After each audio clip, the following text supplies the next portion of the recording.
Le grand mal qui range plus de 14 pays africains et maintient dans l'extrême misère provient évidemment de la dépendance de la monétaire au trésor français. Il s'agit bien de la question du franc CFA dont aujourd'hui on va parler que nombre de pays africains rejettent aujourd'hui. C'est ainsi que d'importantes manifestations regroupant des intellectuels, des artistes, des personnes de source et des membres de la société civile se sont organisés dans plusieurs villes africaines et européennes. Une première dans l'histoire africaine, du peuple africain.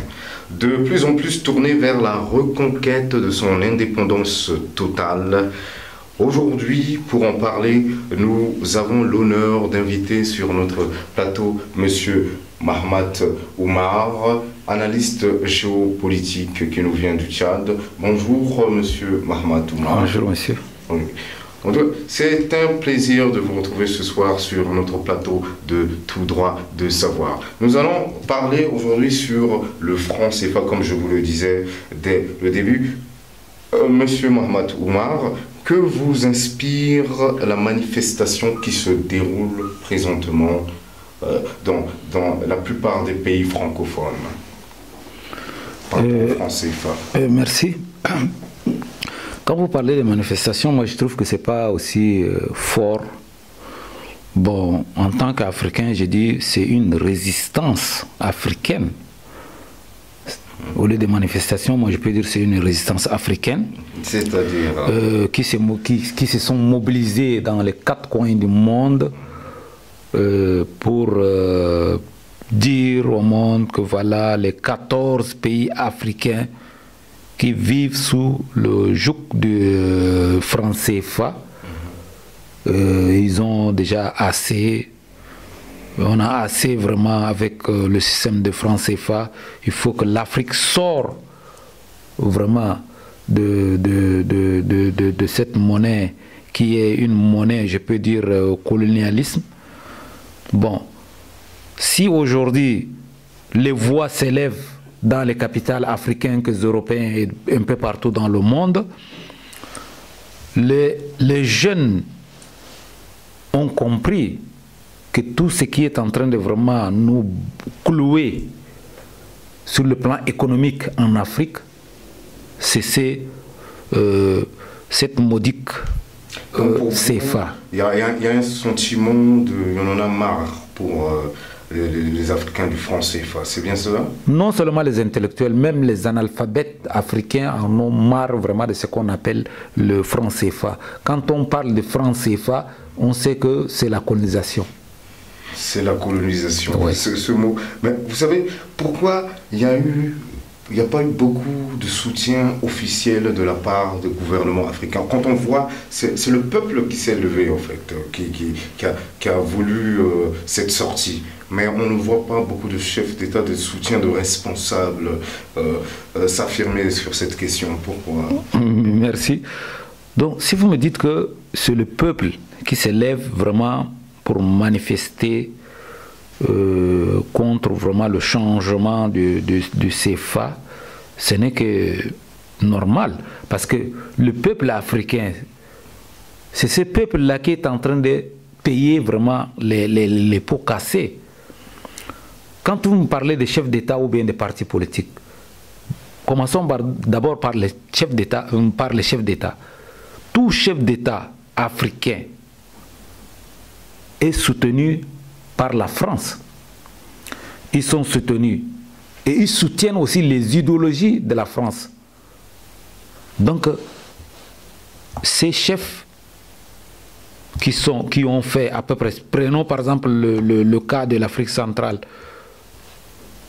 tous ces chefs ont vécu au-delà de 20 et quelques, une vingtaine d'années au pouvoir, soutenu souvent par la France. Donc ce peuple, le peuple africain en a marre. C'est ce peuple-là et la jeunesse qui crie sur le réseau social. Ce sont ceux-là qui ont pris vraiment cette lutte en main. Mais les chefs de parti, quand vous me parlez de chefs de parti, ces chefs de parti pensaient aussi, un de ces 4 matins, être au pouvoir et soutenu par la France. Donc, je peux dire chef de parti ou bien président au pouvoir, c'est la même classe.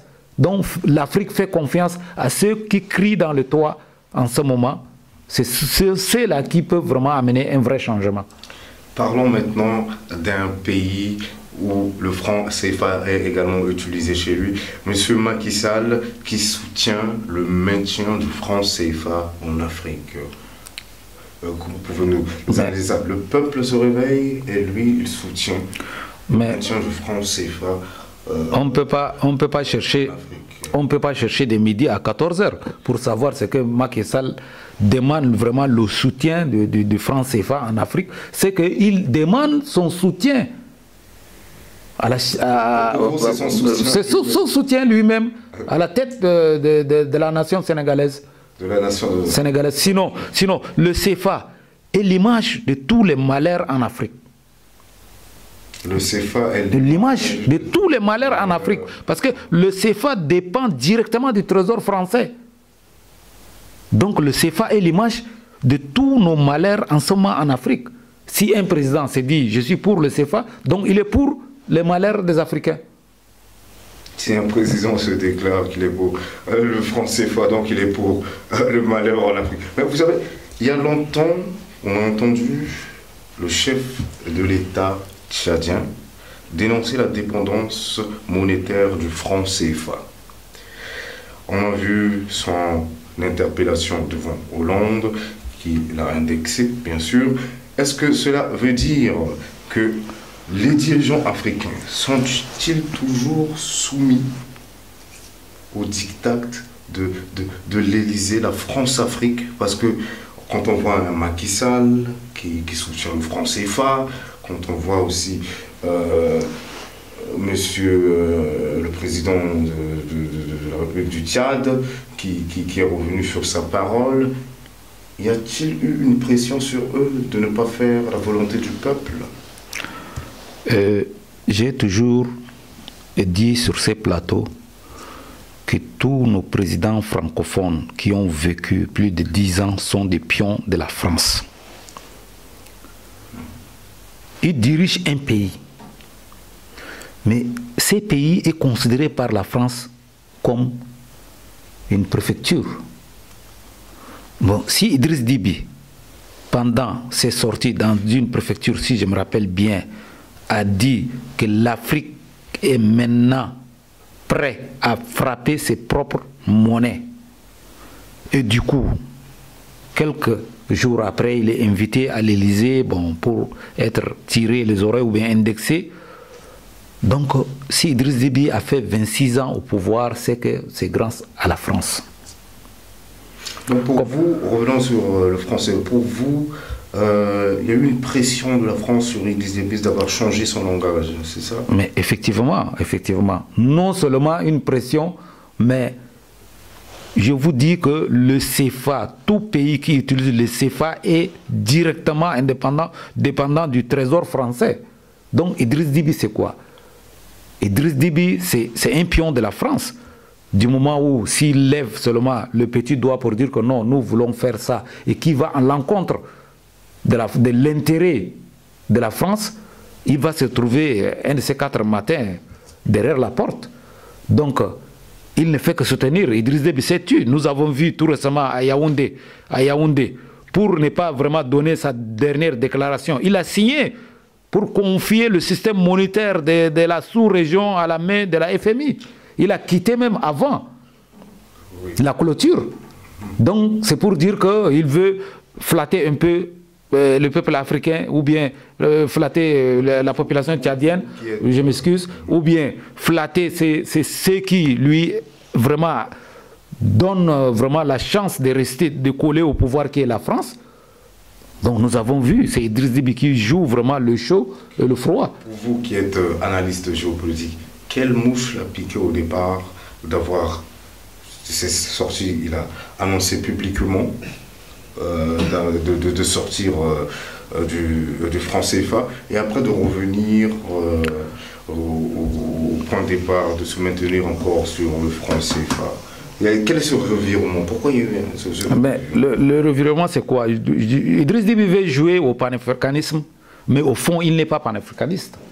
C'est-à-dire... Bon, il veut jouer au panafricanisme, c'est-à-dire, il veut dire que non, lui, il est l'homme qui peut vraiment changer un peu l'histoire africaine. Mais au fond, c'est un dictateur, tout le monde le connaît. Bon, soutenu par la France d'ailleurs, qui joue le jeu de la France. Tout ce que Idriss Déby fait, c'est pour l'intérêt de la France. Si aujourd'hui, il dénonce quelque chose qui est à l'encontre des intérêts de la France, et certainement il serait révoqué par la France pour lui dire non, mais ce que vous faites, c'est pas ce qu'on a conclu. Donc Idriss Déby veut jouer le jeu d'un panafricaniste, mais au fond, il n'est pas panafricaniste. C'est un pion de la France, pur et simple. Nous voyons en ce moment comment le peuple tchadien est en train de souffrir. Il y a des fonctionnaires qui ont fait 6 mois, qui n'ont pas gagné. Il y a des gens qui réclament leur liberté le plus élémentaire pour dire qu'entrer en grève, pour réclamer vraiment leur salaire, on leur oblige de ne plus vraiment les payer. Alors, comment vous allez dire que c'est un panafricaniste? Un panafricaniste, c'est celui qui aime d'abord l'Afrique et son pays et la population avec. Donc selon vous, M. Idriss Déby est un dictateur qui opprime son peuple et qui n'est pas panafricaniste. Effectivement. Donc ainsi s'achève notre émission de la loupe africaine.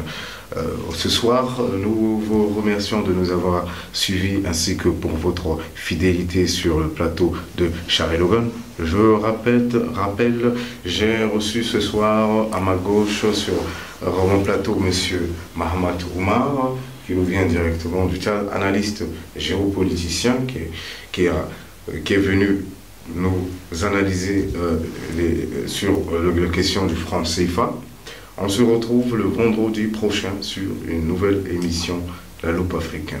Merci beaucoup d'être fidèle à notre émission.